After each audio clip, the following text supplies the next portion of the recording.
being able to create flexibility in your business and knowing that you should create that flexibility, define what you want your business to be and define how you want your life to look, and then build around that. Welcome to Built to Scale, where we have real conversations with entrepreneurs just like you about what it takes to build a thriving business without sacrificing your personal life. My name is Craig Severinsen, and I help people make more money working with better clients while also working less. And now I'm sharing it all with you. Let's dive in. What is up, everybody, and welcome to Built to Scale. Today, I'm really excited because we've got David Feldman. He's the founder of 3 Owl, a full-service creative agency, and he and I just have the same philosophies on basically everything about business. So I love talking with him because I just resonate with everything he says, and I think you're going to really love all the things we talk about in this episode. He's got a book coming out called Small by Design, and it actually is on sale right now. We dive deep into some of the concepts inside of this book. And there's 3 things in particular I want you to look out for. So number 1, obviously being small by design and how that is a competitive advantage. I love the story he tells that I think we all can relate to about how when we first get started, we pretend to be big and how that actually hurt us. And now how you can position that as one of your, differentiators, one of your superpowers. Love it. Number 2, we talk about abundance. And what I love about this conversation is that we leave not just financial abundance, we leave that topic and start talking about all the other abundance that your business provides for you. Abundance of time, abundance of impact. And it's a really cool conversation. And then number 3, he talks about building a network of business owners and how that can help you grow your business, but also how it can help you as an entrepreneur just stay sane. So this is great content. I'm excited for you to check it out. Let's dive in. Right here. For the longest time, you're working on this thing that was like just thoughts in your head, and to see it come to life is a really cool experience. Yeah, it is. The other part that's been cool, and this is so obvious, but I finished it and I'm like, this exercise is now complete. I forget that people are actually going to read it, and a couple of people have the manuscript and they've said, oh, like chapter 3 really resonates with me, which is, being a first-time author is a crazy thing to hear, that this chapter actually did something for someone and enriched them somehow. So I'm very excited for this journey to start. That is really cool. And I think for you, I mean, I won't speak for you, but I think that that is cool to have that sort of response before it even really launches, so that you can feel like, oh, if nothing else, it's like it's done its job already. Like the rest is gravy, and it just is exciting to go along the journey. Oh, for sure. And I think there's that initial gut check of, there's a few people in my audience who got an early copy and they are saying, hey, this does resonate with me, and I'm really happy you put this on paper. So That's awesome. I definitely eased some nerves with the book itself actually launching. I want to know why you chose to write a book. It's a big endeavor, right? What is in it for you, I guess? Like, what was the motivation for going down that path? I've been writing for a couple of years, not on the scale of writing a book, but I write articles for Forbes and other magazines. And a lot of them they're a reflection of conversations I'm having with my clients, with my team. And I like to reflect that way. It helps me process, just to think through anytime I see a conversation that happens again and again. Great example is clients come to us for a new website, but they don't have their logo, colors, language, anything set. And the conversation is always the same. Let's talk about your brand first. So, wrote an article about that, for example. What happened right around it was the beginning of the pandemic, and trying to figure out what articles to write for Forbes, just planning out the year ahead. We had 2 clients, within a few weeks of each other, reach out to me and say, we're looking at firing our big global agencies and we want to go with your little team. I'm like, we're a 15-person team. And they said, we really like that you're small, and that's one of the reasons we want to work with you. And here's why we like that you're small. You get stuff done fast. The price point is right. We get better service. And I thought, I've been pretending to be bigger for years, especially when you had to play the game of the fancy office, which we did, and the pulling out all the stops when your clients came by. We went all virtual, and I had folks coming to me saying, we love that you're small, which was a total paradigm shift compared to where I was Yeah. a few years earlier. And I knew there were a lot of businesses in my position, and it wasn't an accident that they asked us that. That's where I started asking myself, what have we done right all these years where clearly our clients don't think we're huge and they like that?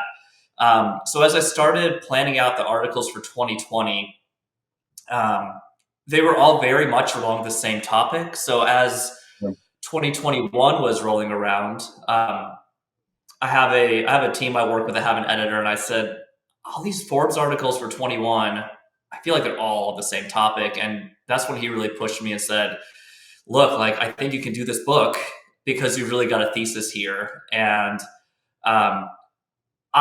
it was during that time that I was really proud that our agency survived the pandemic. There were a lot of agencies that came out really battered or didn't come out at all. And I'm of the mindset, like, the rising tide lifts all ships. So I wanted to provide something for people to help them grow their businesses, and not just their marketing agencies, but any B2B service business.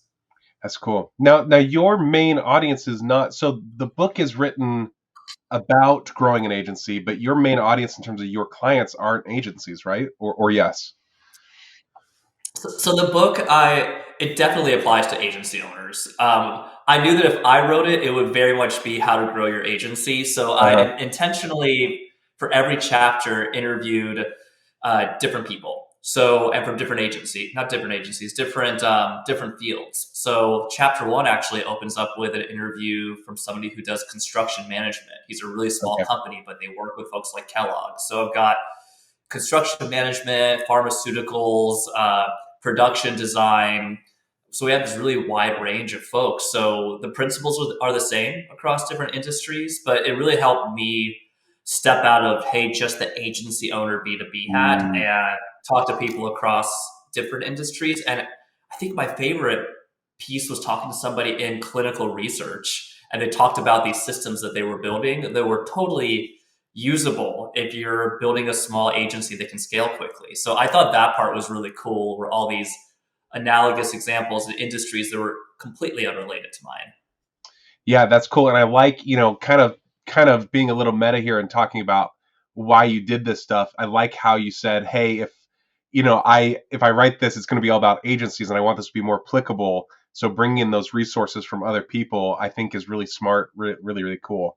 Now, the reason I asked about that is because I want to know, from a business perspective, in growing your own business, what role is the book going to play in helping you grow your business?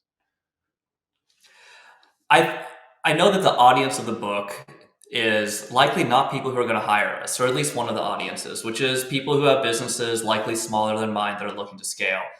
Now, the flip side of that is there are also companies looking to hire us that I want to leave the book as a leave behind, or they see that I've written this book that celebrates the power of small. That conversation I had that really inspired the book of, we like you because you're small and we're considering moving from our really big global agency to you.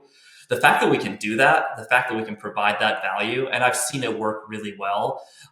The book is also there as that paradigm shift of, don't just trust me because we've got a track record. That's great. But we've also got this book that's written really about how we run our business. So our creative director was telling me, David, my mindset and decisions I make is small by design. So it's really become a guiding principle within my agency, and one that I hope that bigger businesses catch on to and are excited to celebrate small with us.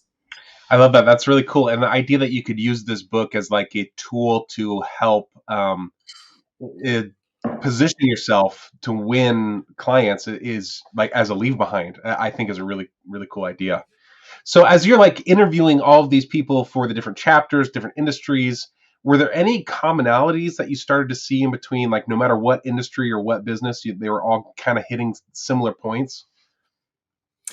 Yeah, they were hitting similar points for sure. They also, their stories of getting started were all similar, because when you run a small business, there's a point when you're a really, really small business, and there's that question of, are you too small? So everybody had this whole take small off the table mindset from the beginning. So I saw that with everybody. There's just this modesty and humbleness that comes with building your business from the ground up. So I talked to all business owners who remembered what it was like to do their taxes for the first time, for example. But I think something that I saw with all of them was just a lot of intentionality, knowing that the ebbs and flows of the market really affect them. So making sure they have scalable systems, knowing that having a huge project can totally change the face of your agency. So being ready to scale up really quickly. There was a lot of commonalities just with like the general mindset that they all had. And really what happened, and this you make this is a great question, because I struggled to figure out which chapter to align with each person, because I could have, each one of them had like 5 topics in the book that they covered. So I had to focus on one, but it was because of all those commonalities. Yeah, it's interesting. Man, you're just reminding me of like when I first started my business, I went because I did exactly what you're saying of like, oh, I'm not small. I'm totally not small. I'm like, I can play with the big kids. And I went and I interviewed a guy that was their local. I was in Utah at the time, and he ran an agency that was pretty successful. And he sat me down for lunch, and he was like, you know what? Like, I run a $500,000 agency. I've got a staff of 3. I go boating on the weekends, and I have a big house, and my clients are. I have a waiting list, and my clients are great, and my staff is great.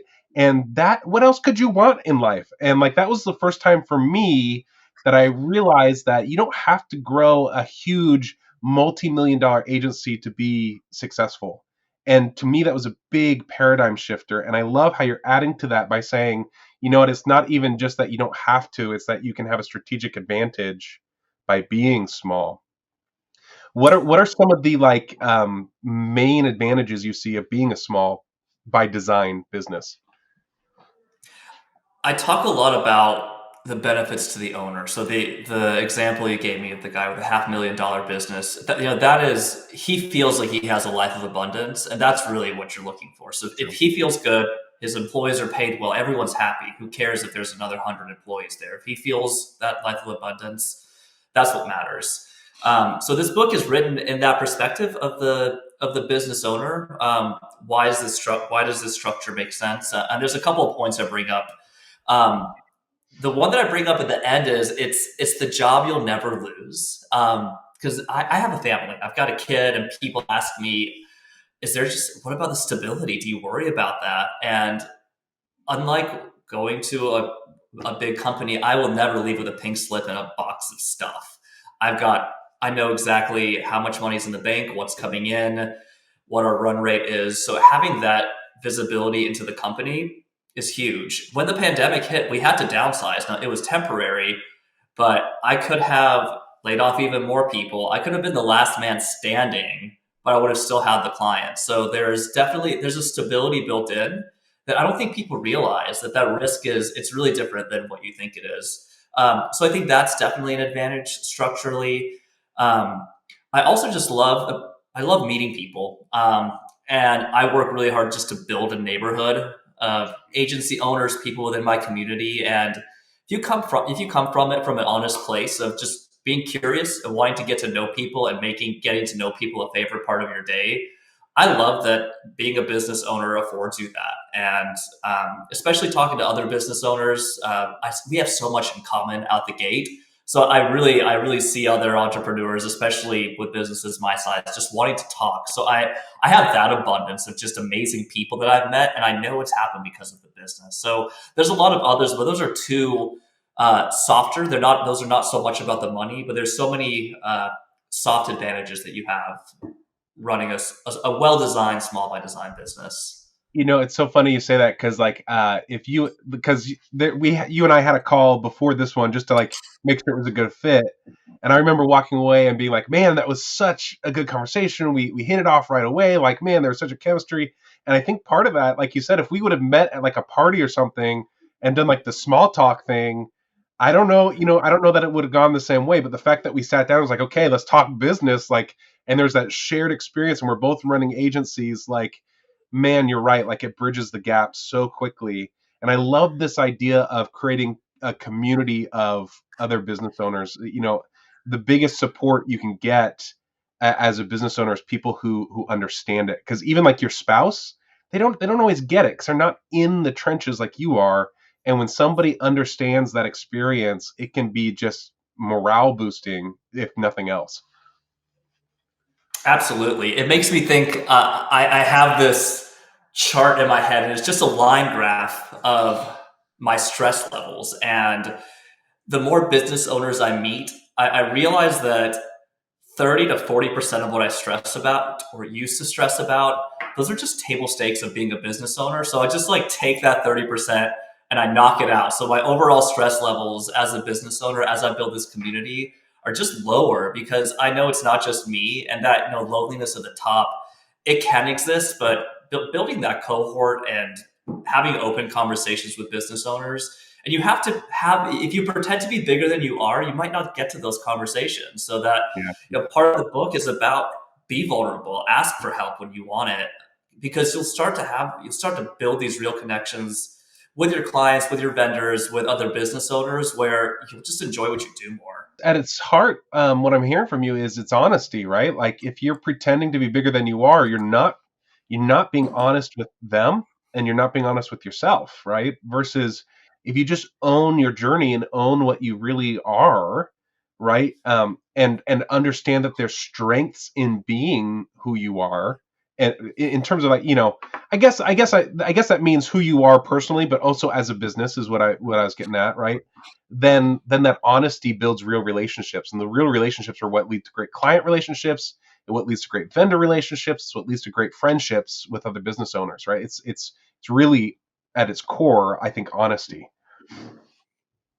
It really is. And that's my opening chapter, or I guess my introduction, which is funny because other business owners have resonated with it. And I was really nervous to write it because it was how I got my first biggest client. And really the end of the story is we, uh, we were a 3-person agency. This was a not global, national company, 300 plus locations, $500 million plus business. I got the email saying they moved forward with us, but they wanted to come see our office. And I realized, oh, I know what this is. You want to make sure that we're not working out of our living rooms. This is back in 2015. And you're worried that we're not going to be able to get the job done. Like, we can get the job and have big ideas. And at that point, I worked in this like, tiny, kind of crummy co-working space, lots of empty desks. So I just reached out to every contractor that I'd ever worked with and filled every desk. So it looked like a fully operational business.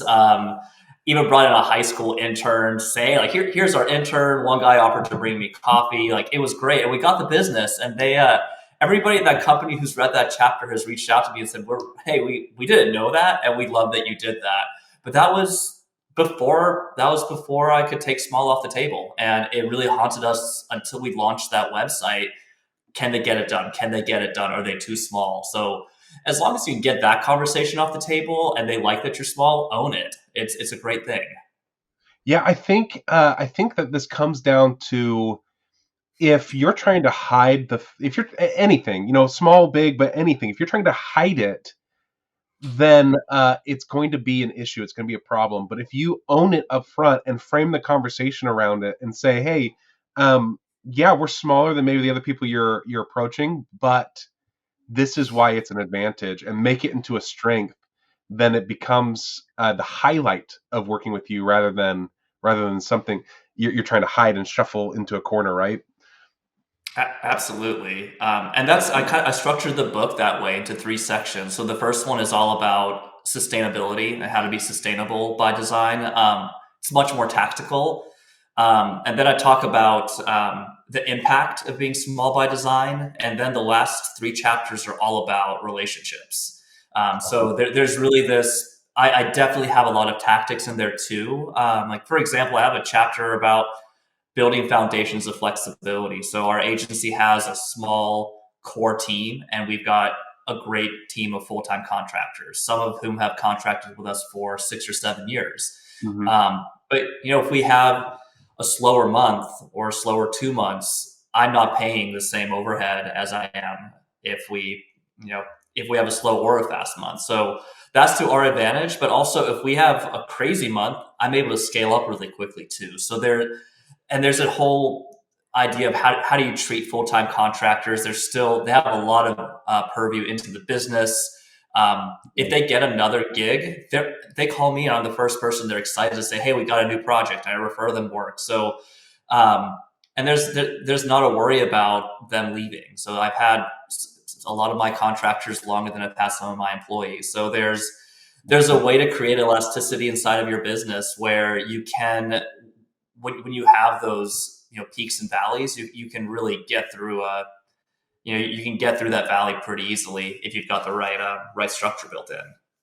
I love that. I love that a lot because I've seen a lot of my clients. I kind of specialize in that transition from being a solo pro to hiring your team. And for most B2B services, that is one of the best ways to start growing your team is to create a network of contractors that you can call on for the very reasons that you just like. I mean, the overhead alone is one of the best reasons to do that. But if you can find the right people and keep them engaged, I love this idea of celebrating when they grow as well as when you grow. Because too many times we feel competitive, right? Like we don't want our contractors Right. to leave us.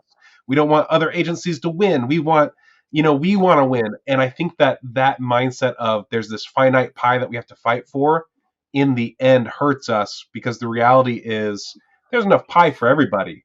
And if we Yeah, celebrate and help agreed. each other, man, there's no limit. I that resonates with me so much, and I tell that to people all the time. There is enough work to go around multiple times. That's not the concern, and I'm not a successful agency because I'm hiding work from other people. That's not how it works.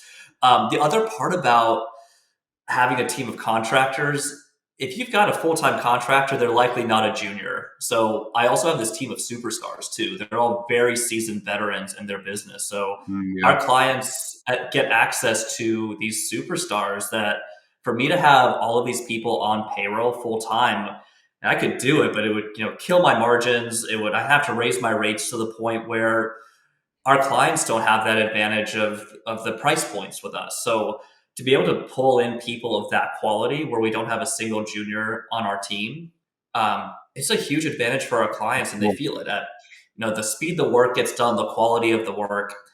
In that chapter, I actually interviewed a fellow named Peter Barron. He's got a PR company. I think they're 20 plus people. He does not have a single full-time employee. And he made that Mm. decision after he sold his, I think, second business in the early 2000s and just wanted to have that elasticity. And they're 20 plus people. And he was the one to tell me, David, I have a team of superstars here, and they love the flexibility that they have. And he has this very specific way of working with them, but his contractors haven't left him. And that to me was really inspiring. And I think there can be a lot taken from how he runs his business. Yeah, I love that. Um, I want to go back a couple of topics that you mentioned kind of briefly, and it just really struck me is this idea of abundance, right? And living in that world of abundance. How does that play? Can you talk to that a little bit more? I don't have a specific question. I want to hear more about your thoughts on entrepreneurs and embracing abundance versus like a scarcity mindset. Because I feel like this is a huge problem in the entrepreneurial community. Absolutely. And I define it in multiple ways. And, the obvious one's the financial abundance, but that's the one that I don't worry about as much. But I have a whole chapter, I have the money chapter that's very much about becoming your own worst boss when you start your business. Oh So yeah. don't do that. It's just, I can it's relate. so, it's, I don't even know what the chapter is, but that what you just said, like, yeah, immediately I felt it. I mean, there have been times I have absolutely been the worst boss I've ever had, and Yeah. just being very well aware of that. Abundance comes from a lot of places, and it's different for everyone. For me, it's changed from wanting to travel a lot to wanting to make sure I can spend more time with my now 1 year old daughter. So, um, being able to create flexibility in your business and knowing that you should create that flexibility, define what you want your business to be, and define how you want your life to look, and then build around that. So I know that I no longer celebrate the hustle lifestyle. If I have a week that I work 40 hours, like I'm leaving early and taking my kid to swim lessons today. Like to me, like that abundance that I have, where I have that flexibility and I'm not going to come home and work after that. Um, I know that because I've been able to structure my business in a way to do that. Love it. So I think the abundance also comes. We've got a team. Part of our team's in Europe, so I'm flying out my U.S. team to Europe, and we're all hanging out there. And Cool. I told everyone in the States, I don't care when you come back to America, as long as you get your work done, I'll buy your return ticket. And just to be able to enrich people's lives in that way culturally, where they get to work abroad and there's no questions about it, like there's just different levels of abundance. And I asked that during my interviews with everyone. What matters to you beyond the paycheck? And I see people almost breathe a sigh of relief because they already know what they're going to get paid. There's just so much more that people care about. So if your Yeah. business can provide that, and just knowing that you're hitting all of the checkpoints to have a sustainable business, making sure your runway is right, having the good relationship with the bank, etc. Like that's all in the book. But once you've got that figured out, you've got this freedom of how you spend your time and money, and do the same thing for your team. So that's the other beautiful part of small is if we want to pivot, if we want to try out something new for the company, let's try it and see how it works. And if it makes people feel abundance beyond money, that's always the question is, well, what is that? And it's different for everyone, but hey, it's got to start with a business owner. So that way I'm now feeling like I'm a good boss to myself. I want to be the best boss ever to myself. But I'm definitely a good boss to myself now, and Nice. that's removing the financial part of that equation. I love that. One of the phrases I use all the time is your business should support your life, not the other way around. Like if your life is revolving around your business, you've got a problem. And even before this interview, what did I do? I got up and dealt with my 4-year-old that was coming down the stairs, right? And I have not always been the most financially successful as when I was in corporate life, with my business. But whenever somebody asks me, I'm always like, you know what? I'm the happiest I've ever been because like you were saying, I built my business with the express purpose of spending more time with my kids and my wife, and to be home when they get home from school, to be home while my preschooler is in his formative years. You can't trade that stuff. And I like even my parents are not old, but they're getting older. I'm the youngest in my family, and as I get older, they obviously are getting older too, and I get to take time off. They're property managers, so they flip houses. I go take time once or twice a week and go help my dad work on a house. Like that's time with my dad that I'll cherish forever. That as a gift my business has given me beyond just money. And I think that those are the experiences that you start your business to have those experiences, and it is a waste if you let your business consume your life and you don't take advantage of that freedom. Absolutely, and I know when you're out with your dad or hanging out with your son, you love your business just a little bit more. Like in the back of my head, when Absolutely. I'm having these moments that I know are provided by my business, I'm thinking, oh, I really love where I work and what I built because I can do this, and I give myself permission to do it completely guilt free. That I'm stepping away from the business, and I'm going to be so much better when I step back in because I'm taking this time to do something that I am well aware I could have not done if I was working at a big company.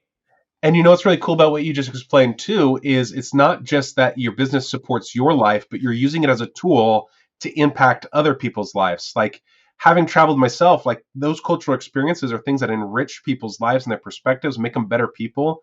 And to provide that for your staff and your employees is another gift your business is giving you, which is awesome to see. That's really cool. But my favorite part, or what will I think be my favorite part of that trip, is we hired what we thought would be a virtual assistant in the Philippines. She's got perfect English, amazing background in coding and development. She has grown through the ranks of our company, and we're flying her out there as well. And she's never left the country, and she went and got her passport, and she's going to shadow our developers out there, and then just travel her fiance through Europe. And just to have worlds collide that way, for me to see an Yeah. American team, a Romanian team, and a Filipino team all come together in Europe and just hang out. That's like that. Those are like once in a lifetime experiences that Yeah, that's we get to cool. create. And that's gonna be something. I always think about those memories you'll have your whole life. Like that's gonna be one of those trips that we get to do as a team that no one's ever gonna forget. That's awesome. That is awesome. Well, so when does the book come out and how can we find it? Yeah, the book comes out on May 15th. So that's a Sunday. That's the ebook. So it'll be, I believe, 6 weeks that you can, Kindle Nook, you can buy it as an ebook. And then I believe June the 28th, the paperback will be available. So you'll be able to pre-order paperbacks if that's your thing on barnesandnoble.com. Best place to go overall is smallbydesign.co. So you'll be able to pre-order, buy digital copies there, see some excerpts from the book, etc. So this episode comes out May 17th. So if you're listening, that means right now you can go get this book. It's called Small by Design by David Feldman. David, you selling? I want a signed copy. Are you selling signed copies? Can I get that somewhere? Oh, you're already going to get a signed copy. You ruined the surprise. Awesome, so much. Okay, if someone wants to figure out how to work with you, like say they want to reach out and work with 3Owl, how do they find you for that? Yeah, I would go to our website, 3owl.agency. We have a contact form there. If you want to reach out to me directly, it's just david@3owl.agency. Where I tell people our agency is at the intersection of design and technology. So we love to start with the brand, get that right, and turn that into a fully coded website and digital experience. So that soup to nuts creative agency is what we do. Love it. All right, cool. Thank you so much, David. This was a great conversation. Yeah, thank you so much. Love chatting with you. I was very excited about this one after our call a couple of weeks ago, and excited to continue the conversation with you, Craig. Thanks so much for listening. If this episode helped you, share with someone who needs to hear it as well. For more information on how you can work with me and great resources for your business, head over to builttoscalehq.com. Join us next time for Built to Scale. And until then, take some fast, focused, imperfect action. I believe in you. I got your back. We'll talk soon.